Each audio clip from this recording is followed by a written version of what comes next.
명절 밥상이라 이런 이야기하고 있습니다. 자, 기본소득 한번 이야기 한번 해볼게요. 이 결론을 먼저 내리고 갑시다. 기본소득 이 최근 논란에 있어서 본인의 생각들을 한번 짧게 한번 들어보고 한번 시작해 볼게요. 기본소득에 대한 생각 어떻습니까? 어느 부분 하실래요? 전 좋다. 찬성. 좋다. 다음. 저는 뭐 욕 얻어먹을 각오로라고 반대. 오우. 욕 얻어먹겠습니다. 반대. 아니 컨셉을 잡기 위해서? 컨셉이에요? 아니면 진심이에요? 진심이에요. 아유 뭐 그냥 반반입니다. 반 뭐. 아니 저 찬성할까요? 아니요. 해봐요.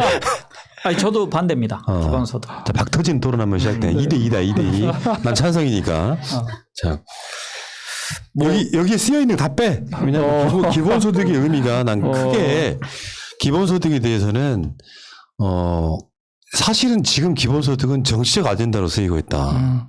그러니까 1인 대선 주제를 잡기 위한 용도로 기본소득을 반대하는 형태로 가고 있어요.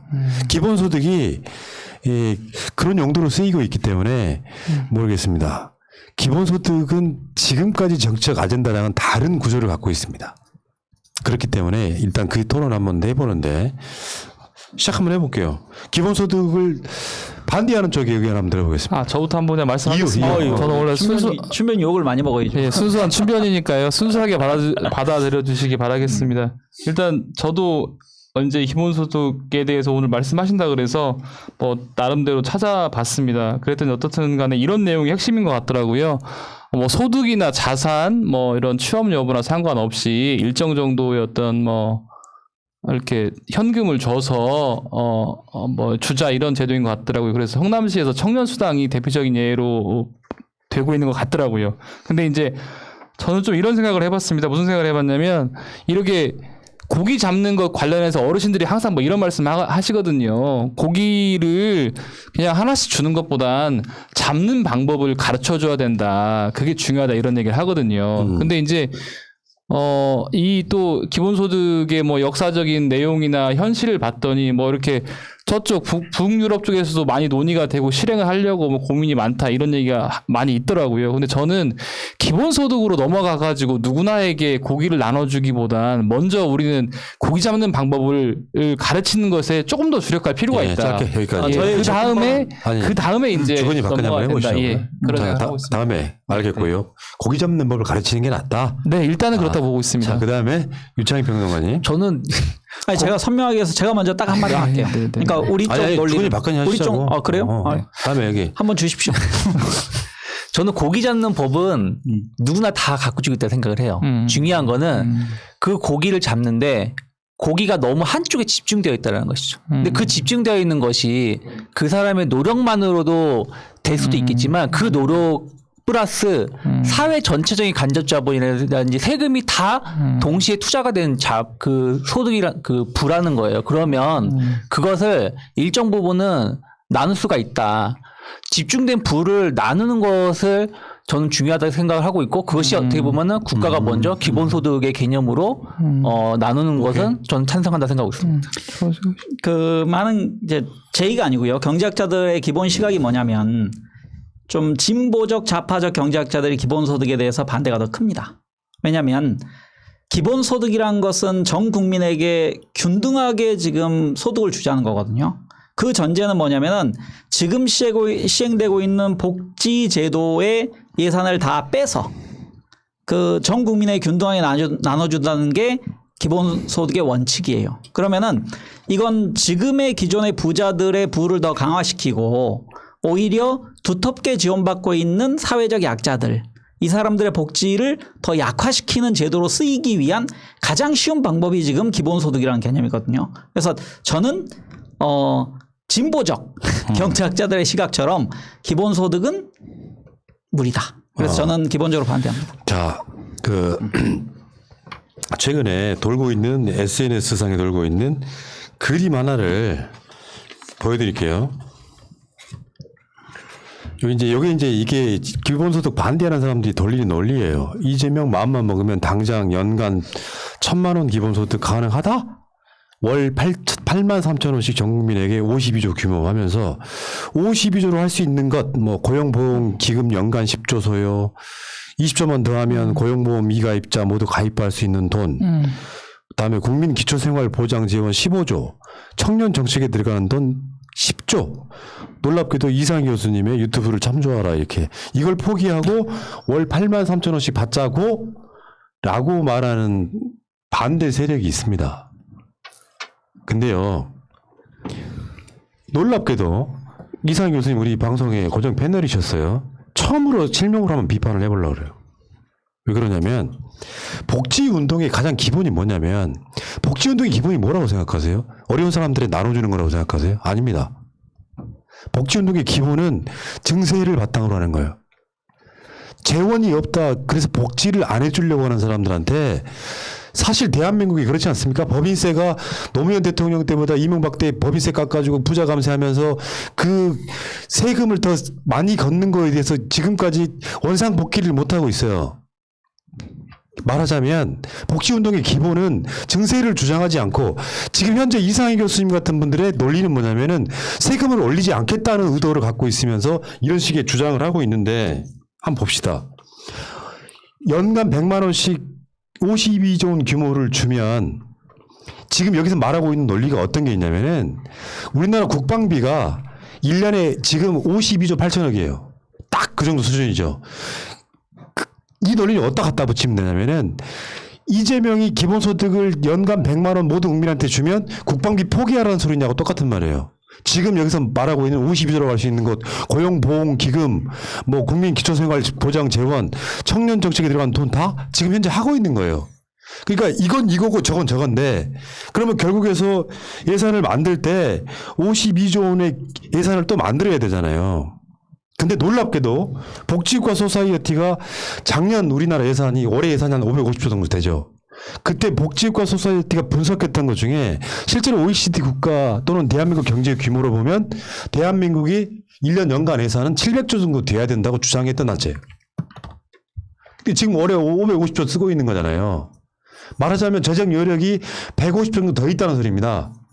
근데 부자들한테 세금 걷는 건 이야기를 못하고 현재 550조 또는 500조 정도를 갖고 거기서 52조를 만들려고 하니까 힘들다. 이걸 하게 되면 이걸 못한다라고 말하는 것은 국민적 선동이라는 거죠. 문제는 하나를 더 생각해야 돼요.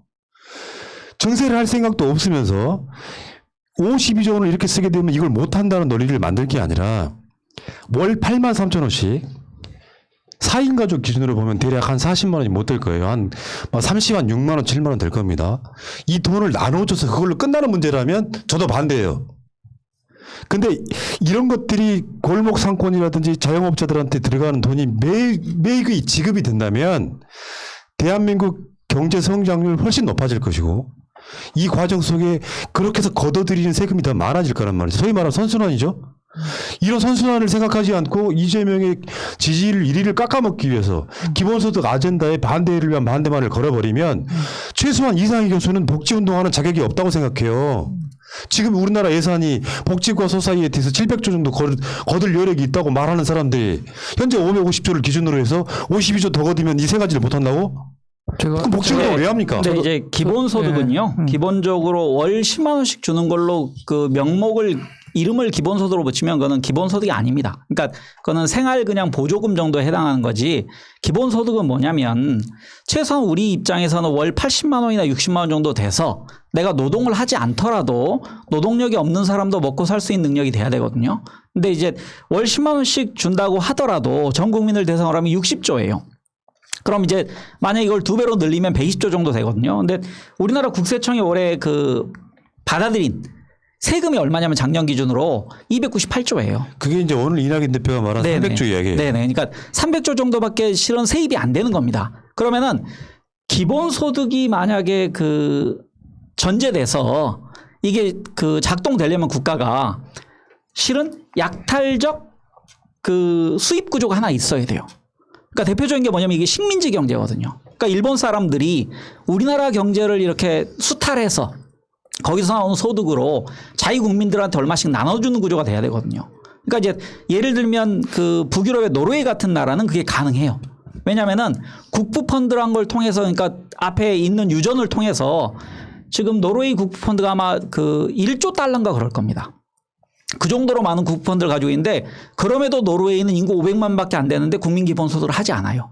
왜냐하면 국민들에게 돈을 그냥 나눠주는 것은 국민들에게 노동의욕을 상실시킨다라고 생각을 기본적으로 하고요. 그러니까 아까 얘기한 그 10만 원 정도는 국민 기본소득이 아닙니다. 그러니까 이 부분은 이렇게 논쟁하면 안 돼요. 무슨 말이냐면 기본소득이냐 아니냐라는 소위 말하면 이렇게 말꼬리 잡기식 이 용어가 틀렸다. 그러니까 어떤 베이스이든 간에 기본소득을 이걸 인정한다 네. 하더라도 그다음에 지금 우리나라에서 기초수급자가 월 받는 게 내가 기초수급자라는 건 내가 노동 능력이 없는 사람이에요. 그런 사람이 월 50만 2천 원을 받아요. 그럼 2인이면 100만 원 정도를 받거든요. 근데 이제 어떤 분들이 그런 얘기 합니다. 기본소득 하면 기본복지제도를 그대로 두고 나중에 추가적으로 기본소득을 주자는 거다. 하지만 기본소득을 주장하는 학자들의 대부분은 그렇게 왜 기본소득이라는 걸 도입하느냐. 그 복지 혜택을 누려야 될 아주 사회적 약자들에게 나눠주는 데 있어서 이게 분류하기가 힘들다. 어떤 사람은 29.8%, 어떤 사람은 30% 속해 있는데 29.8에게는 줘야 되고 30%에 주는 게 무슨 차이가 있냐. 그래서 그냥 사회적으로 균등하게 나눠주고 나머지는 알아서 살자라는 그런 개념인데 물론 거기 지금 회색지대에 있는 사람들이 있어요. 누구는 받아야 되는데 못 받고 받지 말아야 되는데 받는 사람들이 있을 수 있지만 저는 기본적으로 복지는 노동하는 사람들을 존중하는 동시에 아주 사회적으로 노동이 불가능한 그리고 4차 산업에서 노동으로부터 소외된 사람들에게 지원하고 그 사람들이 또 새로운 노동의 일자리를 얻기 위해서 교육제도에 이렇게 투자해 준다든지 기회를 다시 부여한다든지 그러니까 사회적 약자와 사회적 재교육 대상자들에게 복지기금을 쏟아부는 게 맞다라고 저는 기본적으로 생각합니다. 저도 한 말씀만 드릴게요. 이제 아까 푸나님 증세 복지는 기본적으로 증세를 바탕으로 한다. 그래서 52조 말씀하시면서 하셨는데 저도 그거는 100% 동의합니다. 저는 증세의 필요성 관련해서는 동의하는 부분이고요.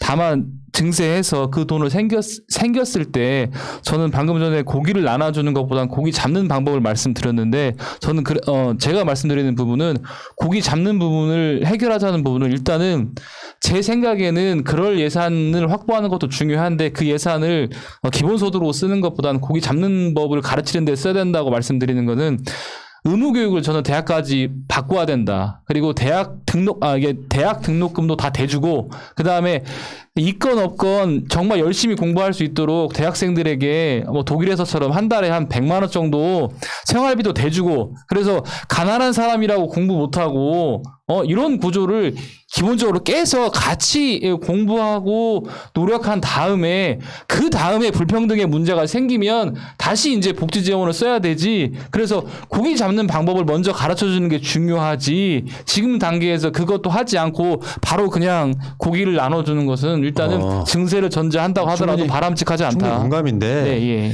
말하자면 이런 거죠. 당장 기본소득을 주겠다는 이야기도 아니에요.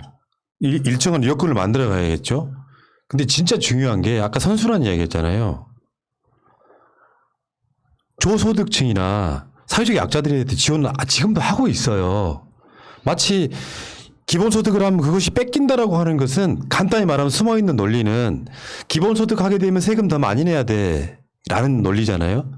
돈이 있다면 얼마든지 기본소득이라 기본소득 할아버지 할 수 있는 거지. 문제는 그 기본소득이라는 것을 하기 위해서 증세 이야기를 못하게 했으니까 최소한 기본소득이라는 걸 주면 안 되라고 주장하는 논리가 오히려 더 궁색하다고 일단 느끼는 것이고요. 두 번째는 되게 간단한 논리인데 부자들한테 세금을 더 걷자는 이야기를 하려면요. 최소한 그 사람들한테는 정말 얼마 안 된 돈이지만 돈을 같이 나눠주면서 하는 거예요. 내가 저번에 무상급식 논쟁이 한참 있을 때 우리 아랫집 살았던 애기 엄마가 왜 이건희 선자한테도 밥을 공짜로 줍니까? 깜짝 놀랐던 게 그런 거예요. 세금 내는 사람한테 밥을 그러면 니들은 돈 주고 사 먹으라고 합니까? 다시 말씀드리지만 기본소득을 나눠주면 그거 호주머니다가 소위 말하면 인마이 포켓하는 게 아니라고 그 돈은 지역화폐 개념으로 지급이 된다면 3개월 안에 쓴다라든지 기간이 있을 거 아니에요. 그러면 상권이 좋아지고 경제가 좋아지면 그만큼 걷어들인 수익이 많아지는 선순환 구조가 있단 말이에요. 왜 사람들은 나눠주면 그걸 끝난다고 생각을 하죠? 그래서 그 세금을 더 걷어들이고 성장률도 높이면서 일반 자영업자들이 장사가 잘 되게끔 만들어진 그 생각을 해야 되는데 어디서 세입이 얼마나 들어오고 그걸 얼마나 쓸 것인지만 생각하니까 절대 전향적인 정책이 안 나오는 겁니다. 이제 지금 말씀하신 네네. 선순환 구조 말씀 뭐 인정하는데 저는 제가 지금 그 기본소득을 가기 전에 고기 잡는 방법부터 충분히 거기에 더 투자한 다음에 그게 안 되면 나눠주는 방법으로 가자고 말씀드리는 거예요. 그러니까 나는 그래서 이 고기 잡는 방법을 가르치는 과정 속에서도 충분히 선순환 구조가 이루어질 수 있거든요. 예를 들면 고등학교, 대학교 등록금 내는 거, 아이들한테 알바 안 하게 하고 돈 대주는 거 다 소비 영역으로 흘러갈 거기 때문에 기본적으로 선순환 구조는 그 돈이 어디에 쓰이든 간에 선순환 구조는 있다 이 말씀을 드리는 거고요. 그다음에 그 부자인 사람들에게 돈을 줘서 문제다 기본소득이 그런 취지의 말씀은 전혀 아닙니다. 전혀 아니고 다만 계속 말씀드리지만 기본소득을 가기 전에 고기 잡는 방법에 있어서 더 투자를 해야 된다. 그러니까 근데 그 부분은 그거는 당연히 맞는 이론 이제 단기적으로 가겠죠. 그러니까 무슨 얘기냐면 저는 그렇게 따라는 거예요. 뭐 앞으로 우리가 그 뭐 SF 영화를 본다든가 이렇게 정말 그러니까 미래에 좋게 나오는 SF 영화를 보면은 기계들이 로봇들이 다 일을 하고 사람들은 평온하게 생활을 한다라는 유토피아처럼 그 생활을 하잖아요. 근데 제가 하고 싶은 얘기 뭐냐면 지금 당장 그걸 하자라는 뜻이 아니잖아요. 지금 당장 모든 국민들한테 한 달에 100만 원씩 혹은 뭐 한 달에 뭐 30만 원씩 50만 원씩 주자라는 뜻이 아니잖아요. 그러한 단계로 가기 위해서 일단은 테스트 삼아서 일정 부분을 한번 줘보자라는 개념인 거잖아요. 그러니까 다른 부분들은 그대로 유지하고 이런 것 해보고 이게 더 경제 속 더 앞으로 더 순환 과정이 좋아진다라면 더 확대시키자라는 것인데 처음부터 그것을 아예 안 돼. 왜? 한번 고기 맛을 본 사람은 또 더 강한 걸 원하니까 안 돼 하고 억누르는 것 자체는 안 된. 근데 여기에 오해가 있는데요. 첫 번째로 춘변과 제가 국민 기본소득에 반대한다고 해서 증세를 반대하는 게 아닙니다. 그럼 그건 전혀 아닙니다. 복지국가로 하기 위해서 우리나라는 증세를 더 해야 될 필요가 있어요. 저는 그 OECD 선진국 평균보다 우리가 뭐 담세율이 그냥 표준 정도 되는 것 같은데 그 서구 유럽 국가들에 비하면 우리가 담세를 해야 되고 부자 증세를 저는 해야 된다고 생각하는 사람이에요. 하지만 문제는 뭐냐면은 아까 얘기했던 그 승수 효과. 그러니까 이게 국민들에게 돈을 주면 그 돈이 시장으로 돌아와서 경제가 활성화된다. 선순환 효과가 생긴다는 춘변 말씀처럼 이거는 부자에게 10만 원 줄 건지 가난한 사람에게 10만 원 줄 거를 20만 원 줄 건지의 문제거든요. 그러면은 한계 소비 성향을 따질 때 부자들은 기존에 내가 월급이 1,000만 원이기 때문에 1,010만 원 받는다고 해서 10만 원을 여력으로 소비하지 않아요. 오히려 가난한 사람에게 줬을 때 그게 시장으로 돌아올 가능성이 훨씬 더 크거든요. 그래서 네네. 부자들이라고 생각했을 때 그거는 단순한 생각일 뿐이죠. 왜냐하면은 지역화폐나 소멸성화폐로 주면 부자라고 해서 그 돈 안 쓰는 거 아니고요. 저는 그렇게 일단 보고 가장 중요한 핵심을 우리가 이야기를 안 하고 있는 거예요. 계속 AI, 자동화 이런 것들이 이루어지고 있는 상태에서 직업은 재편되고 있잖아요. 그러니까 배달 업종 같은 경우나 뭐 온라인 판매 같은 것들이 막 벌어지고 있죠. 이런 상황에서 국가가 민주국가를 넘어 복지국가가 되는 상황일 때는 저는 그런 관점이 돼야 한다고 보는 게 기본소득이라고 하는 것이 나는 정답이거나 그게 목적이라고 생각하지는 않습니다만 일자리는 줄어들어. 실제로 사람들이 예전처럼 막 노동 집약적 산업에 있을 때는 누구나 다 동네 아빠 엄마들이 다 일자리 나갔던 시절도 있었습니다. 지금 대학교 졸업해도 일자리 구하기 힘들어요. 궁여지책으로 예를 들면 국가가 삼성이 어마어마하게 잘 돼가지고 현대나 LG가 잘 돼가지고 국가가 벌어들인 돈은 어마어마하게 많아. 근데 일자리는 없어요. 문 대통령이 재벌들 엄청 모셔다가 맥주 파티 하면서 일자리 만들려고 해도 한계가 있지 않습니까? 그 사람들한테는 대학교 나와서 취직도 못하고 있는 사람들한테는 기본소득이 정답일 수는 없지. 근데 그걸로 비판하면 안 되지. 왜냐면은 줄 수 있다면 그런 사람들한테 한 달에 300만 원 줘도 되지. 근데 그렇게 줄 수 없으니까 일단은 기본소득이라고 하는 걸 통해서 맛만 보자라고 하는 시도라고 생각해요. 그러니까 푸나님이 지금 말씀하신 그 AI 뭐 그다음에 기계화 이거는 제가 충분히 이해하거든요. 근데 거기에 관련된 세목은 따로 있어야 됩니다. 이게 바로 뭐냐면은 요즘 나오고 있는 그 인터넷세 아니면 전자세금 뭐 전자세거든 로봇세 이런 겁니다. 그래서 그 세목을 추가해서 그러니까 인력이 투입되지 않고 그 산업시설이 돌아가서 거기로 생기는 부가가치는 다른 항목으로 조세를 해야 되고요. 그러니까 조세 항목을 늘려야 되고 그 돈이 사회적으로 불평등 구조에 있는 약자들에게 더 많이 가야 된다는 얘기죠. 그러니까 지금의 그러니까 우리가 세금을 더 많이 나눠서 나도 지금 월급 500만 원 받고 있고 300만 원 받고 있는데 나에게도 지금 똑같이 10만 원씩 나눠줘라. 굉장히 그 좋은 제도 같지만 기존에 있는 사회 구조를 그냥 강화시키는 구조라니까요. 기본소득세는. 그러니까 그 사회적으로 약자, 교육받지 못한 자들, 그다음에 돈이 없는 자들, 그다음에 재교육을 받아서 그 4차 산업시대에 이렇게 진입해야 되는 사람들에게 돈을 더 많이 투자해서 그 사람들이 스스로 노동할 수 있는 여건을 마련해 주자는 게 지금 아니, 그러니까 기존의 복지제도거든요. 지금 이 기본소득을 반대하는 사람 논리가 그거예요. 굉장히 경직돼 있다고. 이 돈을 쓰면 기본소득 못 줘. 기본소득 쓰면 이걸 못 해라는 논리로 반대를 해버리면 안 된다는 거예요. 요거는 그런 방식이 아니라 지금 아까 제가 보여드렸던 화면에서도 실제로 하고 있는 것들이에요. 여기다가 교묘하게 고용보험 미가입자 모두 가입할 수 있는 돈을 기본소득을 주면 못 쓴다라는 식의 논리는 아까 말씀드린 것처럼 거의 규모가 똑같은 국방 예산을 기본소득 주면 못 쓴다 논리하고 똑같은 것이고 저는 이렇게 비교하면 안 되고 52조 원의 규모를 어떻게 만들 것인지에 대한 토의를 해야지. 그 토론을 사회적으로 하면서 증세 논의도 하면서 그렇게 같이 가야 되고 아까 다시 말씀드린 머릿속에 경직되어 있는 게 그런 부분이라니까요. 기본소득을 개인한테 10만 원 가깝게 주면 호주머니에 들어가 버린다고 생각하는 마인드를 버리고 그 기본소득을 통해서 유발되는 뭐 여러 가지 효과도 있을 거 아니에요. 동네에서 소멸성이나 지역화폐로 주면 종업원 한 명이라 더 구해야 되는 상황들이 되면서 선순환 구조를 국민들이 뭔가 이렇게 같이 합심해 나가면서 경제를 살릴 구조를 생각해야 되는데 상당히 보수적인 차원에서 증세를 하기 싫고 간단히 말하면. 네, 아니 푸나님 이게 지금 그 국민기본소득 반대하는 게 보수적 경제 시각이 아닙니다. 그리고 한계 소비 성향이란 건 적정소득 이하에 있는 사람들이 한계 소비 성향이 생깁니다. 그러니까 내가 예를 들어서 한 달 용돈이 30만 원이에요. 살기 아주 빠듯합니다. 근데 나에게 20만 원 생기면 기꺼이 20만 원 더 소비해서 50만 원이 그 시장으로 돌아오거든요. 하지만 내 용돈이 1,000만 원이에요. 근데 내 통장에 20만 원이 꽂힌다고 해서 그 사람이 1,020만 원을 쓰냐? 그건 아니란 얘기죠. 그러니까 아니 저번에 재난 기본소득 때도 그 논리로 반대하셨잖아요. 아니라니까요. 예를 들어서 부자가 소멸성 지역화폐를 주면 예를 들어서 뭐 룰을 만들기 나름이겠지만 그거를 안 쓰게 되면 뭐 기부가 된다든지 정부에 이런 방식으로 쓰기 때문에 아니 내가 호주머니에 쉽게 말하면 공돈이 4인 가족 기준에서 40만 원이 들어왔는데 이 돈을 부자들은 안 쓴다 이런 차원보다는 그게 아니고 조금이라도 더 쓰겠죠. 푸나님 그거는 그 돈을 안 쓴다는 게 아니고요. 내 통장에 지금 시안을 가지고 있는 소멸성 비용은 다 씁니다.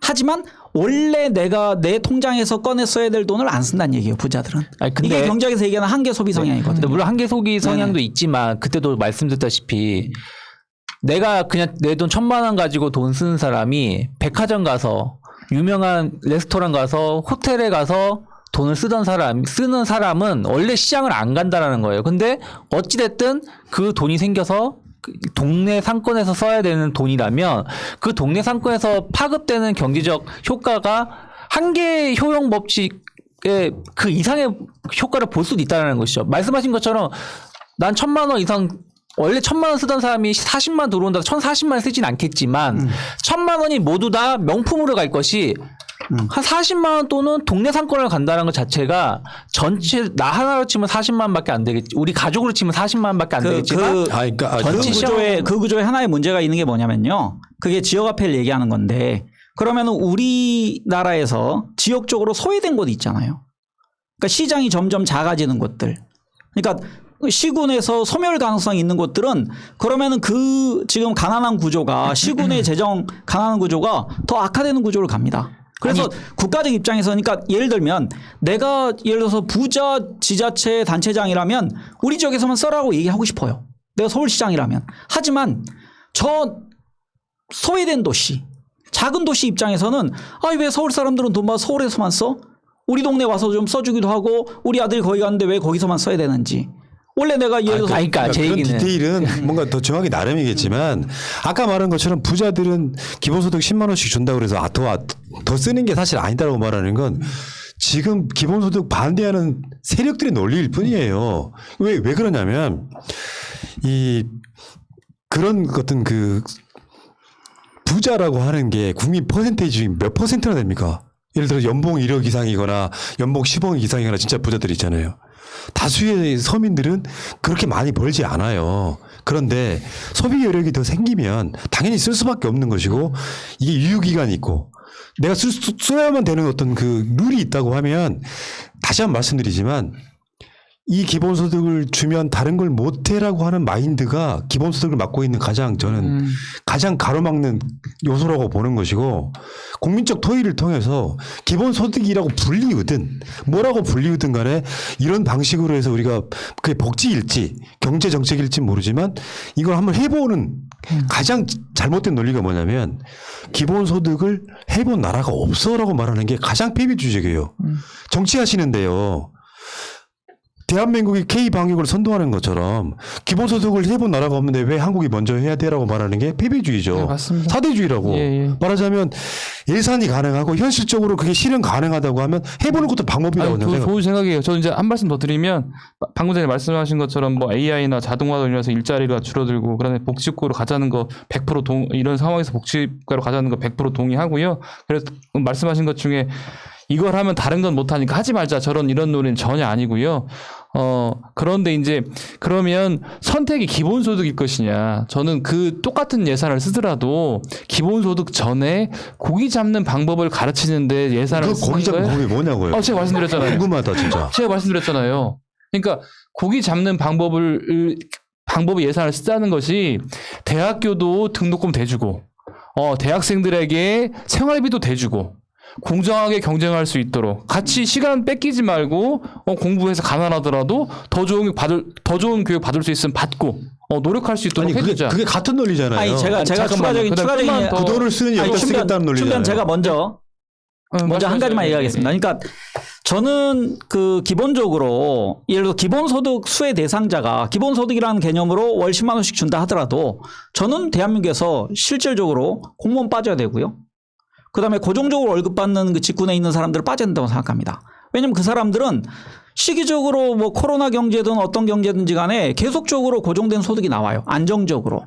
근데 그런 사람들에게까지 내가 그 추가적으로 돈을 줘야 되는지 저는 거기에 대해서 의문을 가지고 있고 그러니까 그 사람들에게 들어갈 돈을 사회적으로 명절이라고 해서 전혀 그 보너스를 못 받는 사람들 지금 월세 내는데 걱정하는 사람들 이 사람들에 가는 게 저는 맞다고 생각하거든요. 그러니까 어떤 사람들이 저한테 공무원 출신가 보다 부자인가 보다 그 얘기를 하는데 그것과 관계없이 저는 오히려 가난한 사람들에게 혜택을 더 많이 주는 제도는 기본소득 제도는 아니다라고 그러니까 그것이 보수의 논리예요. 소위 말하면 아니 이게 경제학에서 이게 진보 논리래. 경제학은 좀 더 정확히 말씀드려볼까요? 네. 경제학 얘기를 자꾸 끌어오시고 진보학자 이야기를 하시는데 경제학은 일종의 인문학입니다. 바라보는 가치관 차이로 구분이 되는 것이지 진보학자들이 그 진보학자라고 하는 사람들이 예산을 동결한다는 차원에서 이 돈을 어디다 쓸 것인지에 대한 논리를 갖고 있는 거지 이게 무슨 과학적인 답이 있는 건 아니고요. 문제는 그러니까 답이 없어요. 답이 없는데 마치 답이 있는 문제는 거죠. 지금 두 분의 토론이 소위 말하는 빨간 수박식 토론이라고 재정을 확대시키거나 큰 정부가 돼야 될 생각은 하지 못하고 계속 머릿속에 그게 아니고요. 아니 저는 철저하게 케인지안이에요. 그러니까 확장적 재정 정책을 찬성한 사람이에요. 근데 그 수혜 대상이 지금 예를 들어서 안정적으로 월급 받는 공무원들에게 왜 그 돈을 줘야 됩니까? 아니 그 얘기 반박하려고 했는 게 제가 말씀드릴게요. 뭐냐면은 그런 걸 해야 되는 사람이 공무원이죠. 실제로 그거를 나눠줘야 되는 사람이 공무원이죠. 공무원을 왜 뺍니까? 지금의 위기 상황에서는 아니 그렇게 빼면은 공무원보다 돈 더 잘 버는 사람들 부자를 다 빼야지. 그 사람들 빼야죠. 그래서 선별하자는 겁니다. 아니 그러니까 기본소득 같은. 그러니까 이거 자체가 지금 지금 계속 뭔가 서로 간에 차이가 나는 게 뭐냐면 저 같은 경우는 이거예요. 물론 하나가 해결되고 둘이 이 완벽한 기본소득을 가기 위해서는 모든 게 다 해결이 된 상황에서 가야 되겠죠. 근데 지금은 그게 안 되니까 한번 작게라도 해보자라는 쪽에 주장하고 그 반대 논리를 펴는 것은 지금 A도 1번도 안 됐고 2번도 안 됐고 3번도 안 되는데 왜 10번을 먼저 하느냐의 그 논리거든요. 이창희 평론가님 그 문제는 뭐냐면요. 그러면 예를 들어 기본소득제를 우리가 예를 들어서 한 3개월이나 6개월 한번 실험적으로 해보자라는 얘기해야 되는데 그렇죠. 국가정책이란 건 이게 실험이 아니거든요. 아니, 그냥 그러니까 우리는 이거 제도를 도입하자거든요. 그러니까 지금 그 논의의 단계가 있어야 되는데 예를 들어서 나는 우리가 서구 유럽에서 그러니까 스위스도 이걸 한번 해봤어요.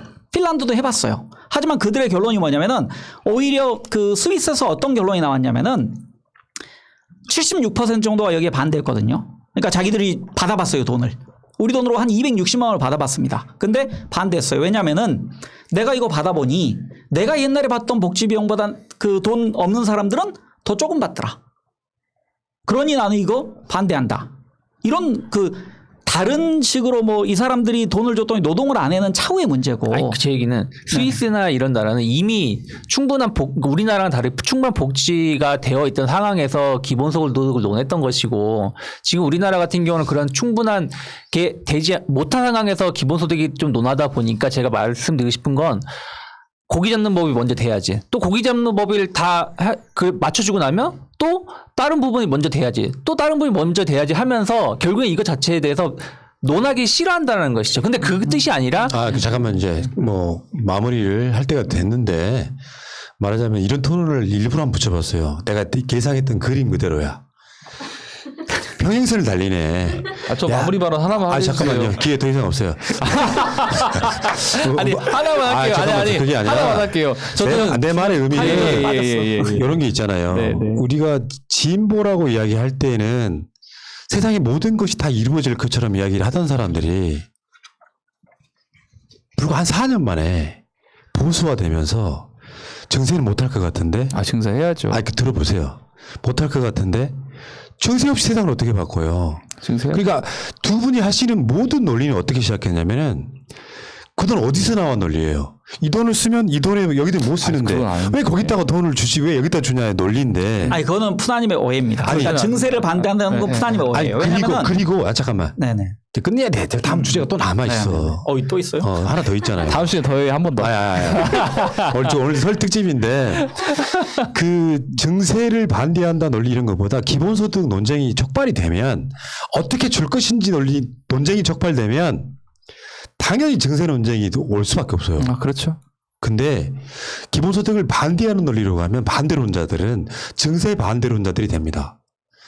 내 말의 의미는 뭐냐면 이게 되거나 안 되건 이런 걸 떠나서 최소한 우리가 진보 세력이고 민주 세력이라고 말하려면 지금 부자들한테 최소한 세금을 더 걷어서 기본소득에 안 쓰더라도 써야 되는 논쟁으로 촉발해야 되는데 깨놓고 이야기하면 정치권에서는 이재명의 1위를 저지하기 위한 방법으로 기본소득을 반대해버리는 게 더 큰 문제예요.